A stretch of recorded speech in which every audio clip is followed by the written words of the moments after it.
इतना पढ़ लिख कर ठेला लगाओगी क्या? शर्म नहीं आती? लोग क्या कहेंगे कि आपका बेटा रोड पर चिप्स बेच रहा था, पूरे खानदान की नाक कटवाओगे, अगर एग्जाम में पास नहीं हुए ना तो बन कबाब बेचोगे। इस तरह के जुमले पाकिस्तान इंडिया में रहने वाले तकरीबन हर शख्स ने अपने पेरेंट्स या टीचर से सुने होते हैं। ये जुमले खास माइंडसेट की अक्कासी करते हैं और वो है कुछ कामों को छोटा समझना।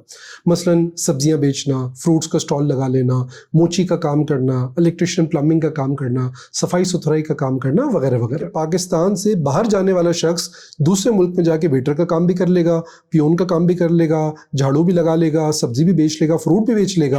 1 pound fish today, 1 pound fish. Come on ladies, come on. 1 pound fish. Come on ladies, come on. 1 pound fish. लेकिन पाकिस्तान में वो ये काम करने को तैयार नहीं होता। तो ये जो काम को छोटा समझने की लानत है, अफसोस के साथ कहना पड़ेगा, ये सिर्फ पाकिस्तान और हमारे साउथ एशियन रीजन में ही है, दुनिया में कहीं और आपको नजर नहीं आएगा। इसका रिजल्ट ये निकलता है कि हमारी यूथ, खासकर पढ़ा लिखा तबका, इन छोटे कामों को यानी अपने हाथ से काम करने को पसंद नहीं करता। हमारी वो यूथ जिन्होंने 16-18 साल तालीम हासिल की है, बैचलर्स मास्टर्स किया है और फिलहाल उन्हें अपनी फील्ड में कोई जॉब नहीं मिल रही, तो वो घर बैठकर अपने अम्मा अब्बा की कमाई पर मुफ्त अय्याशी करना पसंद करते हैं, बजाय इसके कोई छोटा काम करें। फिर एक कैटेगरी तो लोगों की वो है कि जिनके पास ना कोई तालीम है, ना उनके पास कोई स्किल है, और वो ये छोटा काम करना इसलिए पसंद नहीं करते क्योंकि इसमें मेहनत ज़्यादा होती है। इन कैटेगरीज में हमारे मदारिस के वो फारिग तहसील तलबा भी शामिल हैं कि जिन्हें ना किसी मस्जिद में जगह मिलती है, ना किसी मदरसे में, और ना उनके पास कोई हुनर या स्किल होता है जिसके ज़रिए वो अपना रोज़गार कमा सके। देखिए, किसी जायज़ काम को जिसके ज़रिए इंसान को रिज़्क़ हलाल हासिल होता हो, उसको छोटा समझ के ना करना, ये एक बहुत बड़ा नासूर और कैंसर है।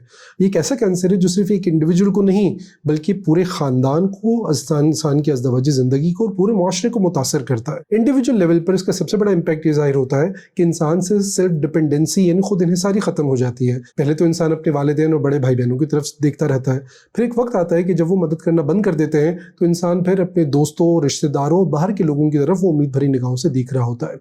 फिर वो उनसे कर्जा भी लेता है, उनके आगे मदद के लिए हाथ भी फैलाता है, उनसे सदका व खैरात भी लेता है, दूसरे लफ्जों में उनसे भीख मांगने के लिए भी तैयार हो जाता है। तो हमारे मुआशरे में बढ़ती हुई गदागरी की एक वजह यह भी है कि इंसान काम को छोटा समझता है क्योंकि उसमें मेहनत ज्यादा होती है। इसी तरीके से इसका इम्पैक्ट इंसान की फैमिली लाइफ पर भी होता है। देखिए, शरई मसला यह है कि वो शख्स जो अपना और अपनी ज़ौजा की शरई ज़रूरियात को पूरा नहीं कर सकता, उसके लिए निकाह करना जायज़ नहीं है। अब बिलफर्ज अगर ऐसे किसी शख्स का निकाह कर भी दिया जाए और फिर बाद में वो ना कमाता हो तो ये घर जहन्नम बन जाता है।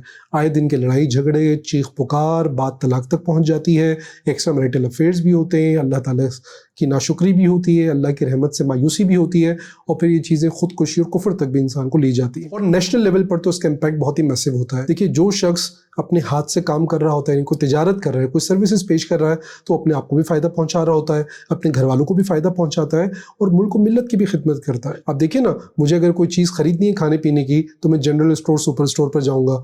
अगर मुझे दवाइयाँ चाहिए तो मैं फार्मेसी जाऊँगा। अगर बीमार हो गया तो मैं डॉक्टर के पास जाऊँगा।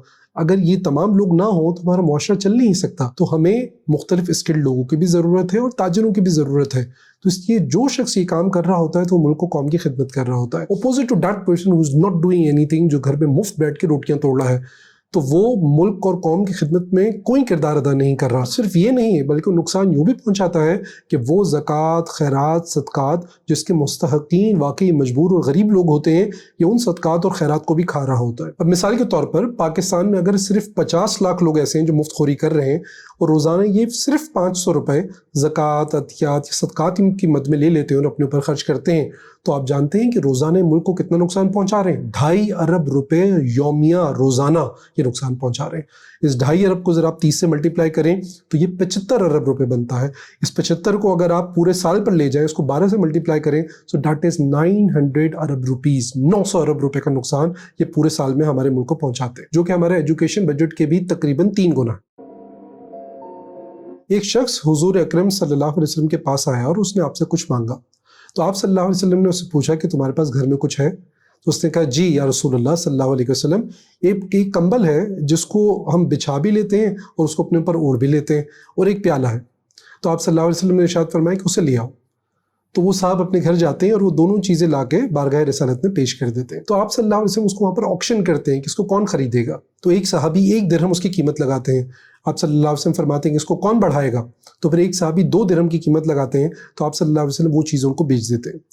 वो 2 दिरहम आप सल्लल्लाहु अलैहि वसल्लम उन सहाबी को देते हैं जो कुछ मांगने आए थे, और आप उनसे फरमाते हैं कि 1 दिरहम का जाके गल्ला लो और अपने घर वालों को दे दो, और 1 दिरहम से बाजार से कुल्हाड़ी लेकर आओ। तो साहब जाते हैं اور 1 درہم سے غلہ لے کے اپنے گھر والوں کو دے دیتے ہیں تاکہ اپنا گزارا کر لیں، اور 1 درہم سے بازار میں جا کے کلہاڑی کا جو بلیڈ ہوتا ہے وہ لے آتے ہیں۔ پھر آپ صلی اللہ علیہ وسلم خود انہیں اپنے دستے مبارک سے اس کلہاڑی میں دستہ لگا کے کلہاڑی تیار کر کے ان کو دیتے ہیں، ان سے کہتے ہیں جنگل جاؤ، لکڑیاں کاٹو اور بازار میں آ کر بیچو اور 15 دن تک میرے پاس مت آنا۔ تو وہ صاحب روزانہ صبح جنگل میں جاتے ہیں، لکڑیاں کاٹتے ہیں، بازار میں لا کر بیچتے ہیں۔ تو 15 دن کے بعد وہ صحابی جب آتے ہیں تو ان کے پاس 10 درہم کی سیونگز ہوتی ہیں، اور وہ کہتے ہیں یا رسول اللہ صلی اللہ علیہ وسلم اب الحمدللہ میرا اور میرے گھر والوں کا گزارا اچھے سے ہو جاتا ہے اور مجھے کسی کے آگے ہاتھ نہیں پھیلانا پڑتا۔ تو پھر آپ صلی اللہ علیہ وسلم اس شخص سے فرماتے ہیں کہ دیکھو، سوال کرنا صرف اس شخص کے لیے جائز ہے جو شدید غربت میں ہو یا شدید قرضوں تلے دبا ہو یا اسے دیت ادا کرنی ہو، یعنی بلڈ منی پے کرنا ہو۔ دوستوں ذرا غور کیجیے، کتنی پیاری تعلیم ہے کہ ہمارے نبی صلی اللہ علیہ وسلم نے ان صحابی کو خود اپنے ہاتھوں سے کمانا سکھایا۔ سو دی باٹم لائن از، کوئی بھی جائز کام جس کے ذریعے آپ رزق حلال کما سکتے ہو وہ چھوٹا نہیں ہوتا۔ آپ صلی اللہ علیہ وسلم نے فرمایا ید العلیٰ خیر من ید السفلیٰ، دینے والا ہاتھ لینے والے ہاتھ سے بہتر ہے۔ تو ہمیں کوشش کرنی ہے کہ ہمارا شمار ہمیشہ دینے والوں میں ہو، نہ کہ لینے والوں میں۔ مجھے یقین ہے آپ کو اس ویڈیو سے بہت کچھ سیکھنے کو ملا ہوگا، میری کچھ باتوں سے آپ یقیناً ڈس ایگری بھی کر سکتے ہیں۔ آپ کے جو بھی ویوز ہوں اپنے کامنٹس میں ضرور شیئر کیجیے۔ I'll see you again in another video. Till then, take a very good care of yourself. Allah Hafiz.